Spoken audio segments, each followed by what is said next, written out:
नमस्कार। मैं स्वामी ओम प्रकाश और आज हम बात करेंगे जीवन के सत्य के संबंध में। जी हाँ, अपने सत्य को कभी भी मत छोड़ो। अपने सत्य को कभी भी मत छोड़ो, क्योंकि तुम्हारा सत्य ही तुम्हारे साथ चल सकता है। तुम्हारा सत्य ही तुम्हें रास्ता दिखा सकता है। तुम्हारा सत्य ही तुम्हें मंजिल तक लेकर चल सकता है। तुम्हारा अगुवा बन सकता है। तुम्हारा मार्गदर्शक बन सकता है। जीवन में हर एक व्यक्ति को एक न एक दिन सत्य के करीब आना पड़ता है। सभी संतों ने सत्य की महिमा गाई है। गांधी, बुद्ध, सबने सबने सबने सत्य की बात कही। वो सत्य है क्या? कैसे समझेंगे हम लोग? अक्सर मैं सामान्य जीवन में को देखता हूं, सामान्य जीवन में लोगों को देखता हूं तो ये पाता हूं, लोग अपने साथ ही झूठ बोल रहे होते हैं। अपने ही सत्य को लोग गला घोंट कर मार देते हैं। अपने ही सत्य का। मन तो कह रहा है कि शरीर में ताकत नहीं है, लेकिन कहेंगे अरे मैं तो बहुत बलिष्ठ हूं, मैं तो ये कर सकता हूं, मैं तो वो कर सकता हूं। अब ये बात क्या हो गई? अपने ही सत्य को अस्वीकार करना। शरीर जानता है, वो आदमी स्वयं भी जानता है भीतर बहुत शरीर में ताकत नहीं है, स्टेमिना बहुत ज्यादा नहीं है, लेकिन पब्लिक को दिखाने के चक्कर में उसे बार बार बार बार रिपीट करता चला जाता है। Repetition repetition repetition. इससे होता क्या है? ये जो रिपीटेशन होता है, यह रिपीटेशन हमारे मन में परत दर परत, परत दर परत, एक परत का उसका एक परत का उसके बाद एक परत, उसके बाद एक परत, परत दर परत एक निर्माण होता चला जाता है।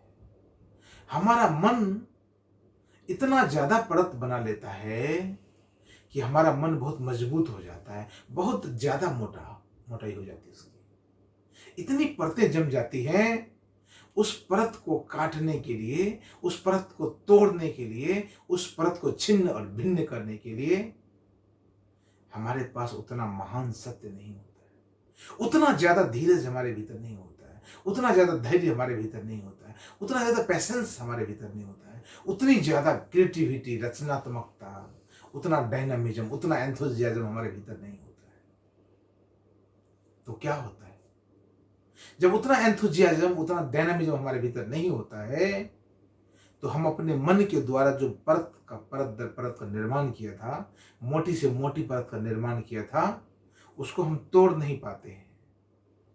तो क्या होता है?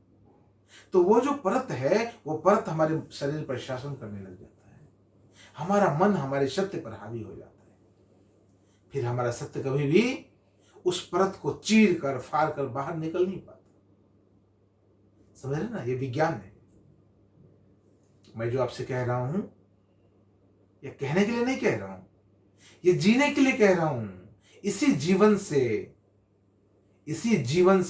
इसी शरीर से, इसी आंख नाक, इसी ज्ञानेंद्रियों से, इन्हीं कर्मेंद्रियों से, इन्हीं मन, इन्हीं बुद्धि, इन्हीं चित्त से जाना है तो आपके समक्ष रख रहा हूं। खाली बोलने के लिए नहीं कुछ भी बोल रहा हूं। ये सत्य है जीवन का।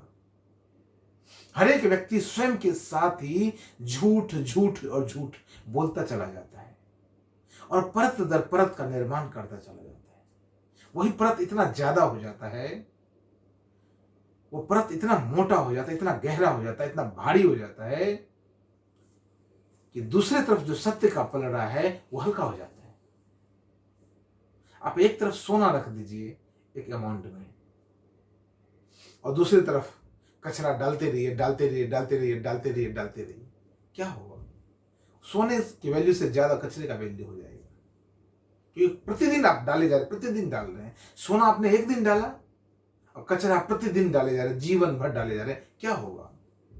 हीरा रख देंगे तभी ज्यादा महत्व हो जाएगा उस कचरे का, ज्यादा भार हो जाएगा उस कचरे का, क्योंकि प्रतिदिन आप डाले चले जा रहे हैं। तो मैं आपसे निवेदन करता हूं, मैं आपसे कहता हूं कि जीवन के प्रति थोड़ा जागिए। Be conscious about your life. This is very precious life. that God has given to me, God has given to us, God has given to all of us.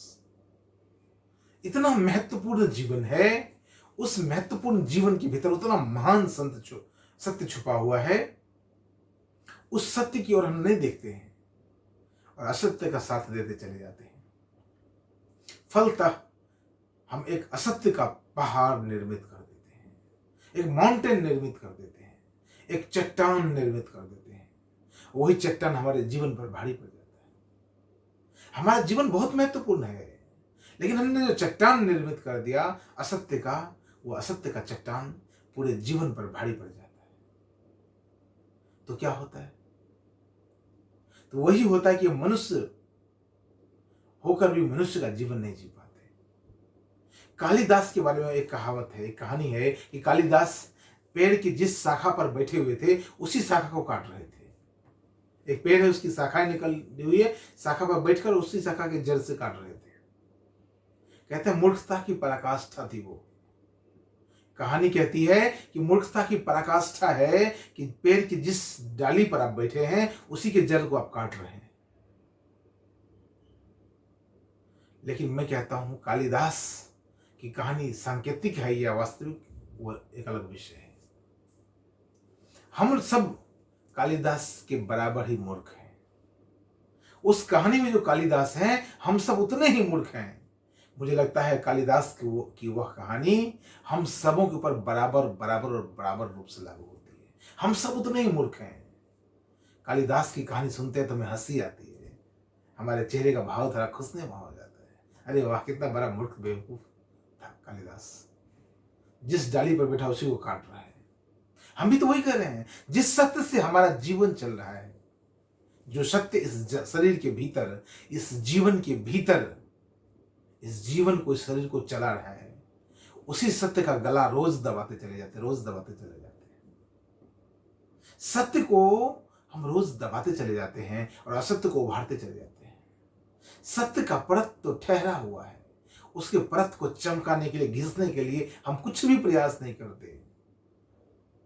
और असत्य की परत को मोटा करने के लिए प्रतिदिन, प्रतिक्षण हम प्रयास करते चले जाते हैं। तो सत्य तो ठहर जाता है और असत्य इतना ज्यादा हो जाता है कि सत्य पर वो भारी पड़ जाता है। हम सब उतने ही मूर्ख हैं। मुझे कहने में कोई शिकायत नहीं, कोई शिकवा नहीं, कोई भी शर्म नहीं है, कोई भी लाज नहीं आती मुझे ये कहने में। सभी मनुष्य कालिदास के बराबर ही मूर्ख हैं। वह सभी व्यक्ति जो अपने जीवन के सत्य को जानना नहीं चाहते, वो सभी व्यक्ति जो जीवन के सत्य रूपी वृक्ष के डाल पर बैठे हुए हैं और उसी सत्य का गला घोंटते चले जाते हैं, वो सब कालिदास से ज्यादा मूर्ख हैं। कालिदास को तो मुक्ति मिल गई, कालिदास का जीवन तो खिलाव की ओर आ गया, उनके जीवन से सुगंध पैदा हो गया, वही सत्य निकल पड़ा। हमारा और आपके जीवन से सत्य कब निकलेगा? मैं कहता हूं तुम्हारे जीवन से सत्य कब बाहर आएगा? अपने सत्य को कब पहचानोगे? कौन सा क्षण आएगा, कौन सा मुहूर्त आएगा? वो कौन बताएगा वो कि उस सत्य को कैसे जान सकते हो, उस सत्य को कैसे निखार सकते हो, कब उस सत्य को रगड़ कर साफ कर सकते हो, उसमें चमक पैदा कर सकते हो? तो आओ कालिदास से सीख लो। आओ एक संकल्प लो अपने जीवन में, जीवन के किसी भी क्षेत्र में, कि अपने उस सत्य को पकड़कर चलोगे। जीवन के किसी भी एक क्षेत्र में, जीवन के किसी भी एक क्षण में सत्य का साथ तो पकड़ लो, उसी को पकड़े रहो। परिवार में झूठ ना बोलो, इतना ही कर लो। अपने बच्चे से इतना प्रेम करो कि बस वह प्रेम ही सत्य साबित हो जाए। अपने कर्तव्यों का निर्वाह इस तरह से करो वही सत्य हो जाए।